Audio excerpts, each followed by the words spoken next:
जय जिनेंद्र दर्शकों, मैं निखिल जैन शास्त्री हमारे इस खास कार्यक्रम में आपका स्वागत और अभिनंदन करता हूं, जिसका नाम है आहार दान महादान। आइए कार्यक्रम में आगे बढ़ें। इससे पहले प्रभु का स्मरण करते हैं। सभी लोग अपने दोनों हाथों को जोड़ लेंगे। ओम नमः सिद्धेभ्यः। ओम नमः सिद्धेभ्यः। ओम नमः सिद्धेभ्यः। मंगलम भगवान वीरो मंगलम गौतमो गणे मंगलम कुंद कुंदार्यो जैन धर्मोस्तु मंगलम। सर्वमंगल मांगल्यम सर्वकल्याणकारकम प्रधानम सर्वधर्माणां जैनम जयतु शासनम। जैनम जयतु शासनम। मोक्षमार्गस्य नेतारं भेत्तारं कर्मभूभृतां ज्ञातारं विश्वतत्त्वानां वंदे तद्गुणलब्धये। जय बोलिए देवादिदेव श्री खजारट आदिनाथ भगवान की जय। द्वादशांग जिनवाणी माता की जय। संत श्रोमणि गुरुदेव आचार्य श्री 108 विद्यासागर महाराज की जय। मुनि पोंगव श्री 108 सुधा सागर महाराज की जय। 3,9 करोड़ महामुनि राजों की जय। आहार दान एक ऐसी क्रिया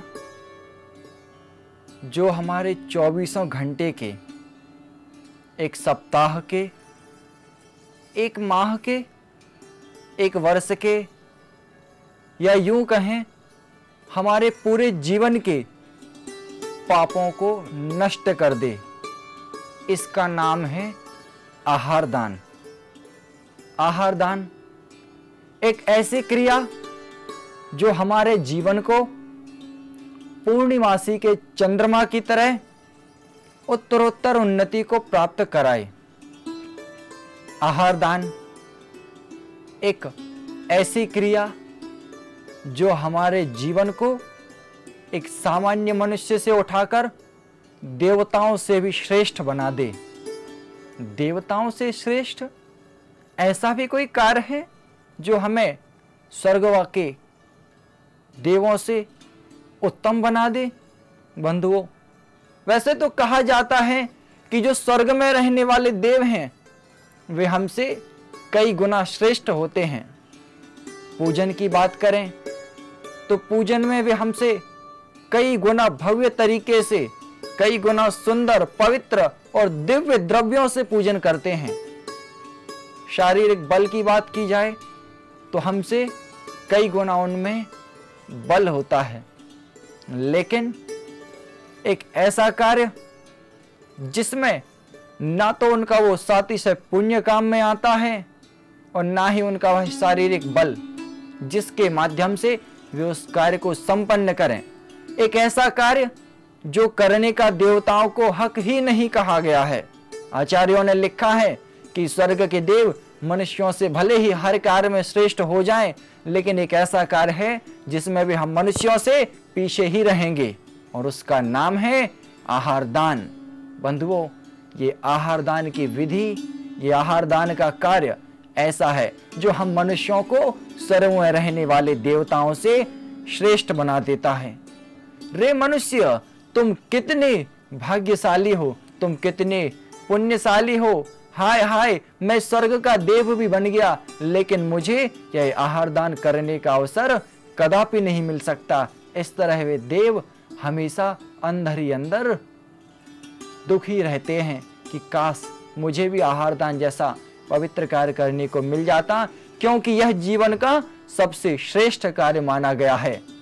आहार दान की विधि नवदा भक्ति पूर्वक पूर्ण होती है और नवदा भक्ति करने का हक केवल मनुष्यों को ही दिया गया है, देवताओं को नहीं, क्योंकि जो स्वर्ग में रहने वाले देवता होते हैं उनका मूल शरीर हमेशा अपने विमान में ही अपने मूल निवास स्थान पर ही रहता है और वे जहां भी जाते हैं विक्रिया के शरीर से जाते हैं। और देवताओं का जो मूल शरीर होता है वो साथ ना देने के कारण, साथ में ना रहने के कारण आहार दान के योग्य नहीं माना गया है। और सामान्य मनुष्यों का जो मूल शरीर होता है वो हमेशा उनके साथ में ही रहता है, वे मूल शरीर से भगवंतों को आहार देते हैं। आचार्य, उपाध्याय, साधु, परमेष्ठी, ऐलक, शुल्लक, आरिकामा, श्रावक, श्राविका सभी को आहार दान दे सकते हैं। तो बंधुओं, आहार शब्द और दान दोनों का बड़ा ही महत्व दिया गया है, तभी यह आहार दान और पुनः फिर इसकी विधि, जब ये सारी बातें एक साथ हो जाएं तब यह हमारा आहार दान ये जन्म जन्मांतरों के पाप कर्मों को धोने में कारण बन जाता है। तो आहार दान की विधि क्या कही गई है? नवदा भक्ति पूर्वक। नवदा भक्ति को भी हम समझेंगे, लेकिन सबसे पहले हमें दान के बारे में समझना होगा कि यह दान क्या कहलाता है, दान क्यों करते हैं, दान में विशेषता किन कारणों से आती है। तो दान में विशेषता और दान कहते कैसे हैं? तो आचार्य भगवंत उमा स्वामी महाराज ने ग्रंथराज श्री तत्वार्थ सूत्र जी में कहा है, अनुग्रहार्थम स्वस्याति सर्गो दानम, अर्थात अपने और पर के दोनों के कल्याण की भावना से जो दिया जावे वह दान कहलाता है। क्या कहा है कि स्वयं का और सामने वाले दोनों का कल्याण होना चाहिए, तभी इसे आहार दान कहा गया है, तभी इसे दान कहते हैं। स्व और पर दोनों का कल्याण किस प्रकार होता है दान से, इस बात को हम समझेंगे। लेकिन अभी समय हो चला है एक ब्रेक का, ब्रेक के बाद पुनः मिलेंगे। आप देखते रहिए जिनवाणी चैनल।